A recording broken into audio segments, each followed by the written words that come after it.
Hello, future doctors. I welcome you all to this wonderful platform of CAT and aspirants.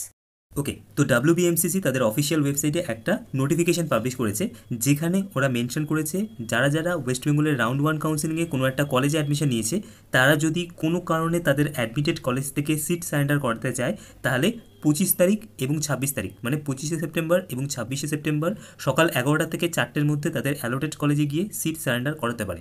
তোমাদের একটা জিনিস আমি বলে দিই, যে তোমরা যদি সিট সারেন্ডার করাও তাহলে কিন্তু তোমরা পুরো কাউন্সিলিং প্রসেস থেকে বেরিয়ে যাবে।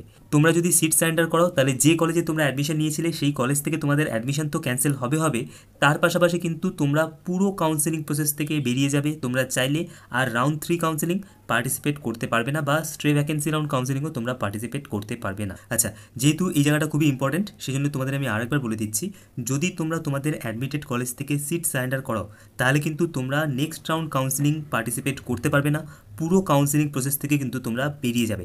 সিট সারেন্ডার করা, ফ্রি এক্সিট নেওয়া দুটো কিন্তু আলাদা জিনিস। রাউন্ড 1 কাউন্সিলিংয়ে যদি তুমি ফ্রি এক্সিট নিয়েছো, তুমি রাউন্ড 2 কাউন্সিলিংয়ে চয়েস ফিলিং করতে পেরেছো। কিন্তু যদি তোমরা কোনো রাউন্ড কাউন্সিলিংয়ে, সেটা রাউন্ড 1 হোক অথবা রাউন্ড 2 কাউন্সিলিং হোক, রাউন্ড 1 অথবা রাউন্ড 2 কাউন্সিলিংয়ে যদি তোমরা সিট সারেন্ডার করাও, তাহলে কিন্তু তোমরা নেক্সট কোনো রাউন্ড কাউন্সিলিং পার্টিসিপেট করতে পারবে না, পুরো কাউন্সিলিং প্রসেস থেকে বেরিয়ে যাবে। ঠিক আছে, এখানে অ্যাডিশনালি এটা মেনশন করে দিয়েছে যে সিট সারেন্ডারটা শুধুমাত্র তোমরা রাউন্ড 1 এবং রাউন্ড 2 কাউন্সিলিংয়েই করতে পারবে। রাউন্ড 1-এর ক্ষেত্রে তোমাদের কোনো রকমের কোনো পেনাল্টি মানি দিতে হবে না, বাট রাউন্ড 2 কাউন্সিলিংয়ে যদি কেউ সিট সারেন্ডার করাও তাহলে কিন্তু তোমাদের অ্যাডমিশন ফিসটা ফরফিট হয়ে যাবে এবং তোমরা অ্যাডমিশন ফিসটা রিফান্ড পাবে না। বাট রাউন্ড 1-এর ক্ষেত্রে তোমাদের সেরকম কোনো পেনাল্টি অ্যামাউন্ট পে করতে হবে না।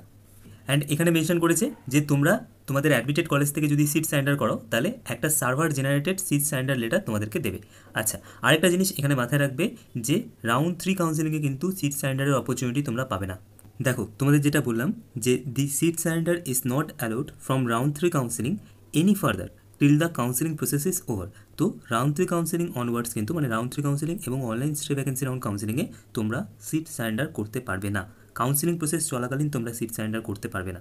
আচ্ছা, রাউন্ড 3 অথবা অনলাইন স্টে ভ্যাকেন্সি রাউন্ড কাউন্সিলিংয়ে যদি তোমরা কোনো কলেজে অ্যাডমিশন নাও এবং নেওয়ার পরে যদি তোমরা সিট সারেন্ডার করতে চাও, তাহলে কিন্তু তোমাদের যে বন্ড অ্যামাউন্টটা আছে 1 লক্ষ টাকার বন্ড অ্যামাউন্ট, সেটা পে করতে হবে। দেখো পরের লাইনটায় কী লিখেছে, the seat surrender with payment of bond penalty is possible only after the counselling of all rounds is over for the session 2024-2025। তোমাদেরকে যেটা বললাম, যে কাউন্সিলিং প্রসেস শেষ হওয়ার পরে যদি তোমরা সিট সারেন্ডার করো, তাহলে সেক্ষেত্রে তোমাদের পুরো বন্ড অ্যামাউন্টটা পে করতে হবে। মানে যেটা তোমাদের 1 লক্ষ টাকার যে বন্ডটা তোমরা কলেজে অ্যাডমিশনের সময় সাবমিট করো, সেই বন্ড অ্যামাউন্টটা পুরোটা তোমাদেরকে পে করে তারপর কিন্তু সিট সারেন্ডার করতে হবে।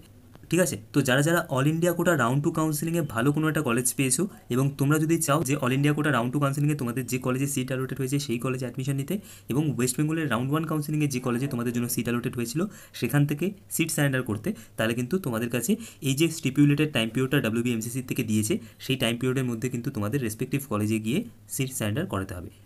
এবং সিট সারেন্ডার করিয়ে কিন্তু তোমরা অবশ্যই সার্ভার জেনারেটেড সিট সারেন্ডার লেটারটা কালেক্ট করবে। কেমন?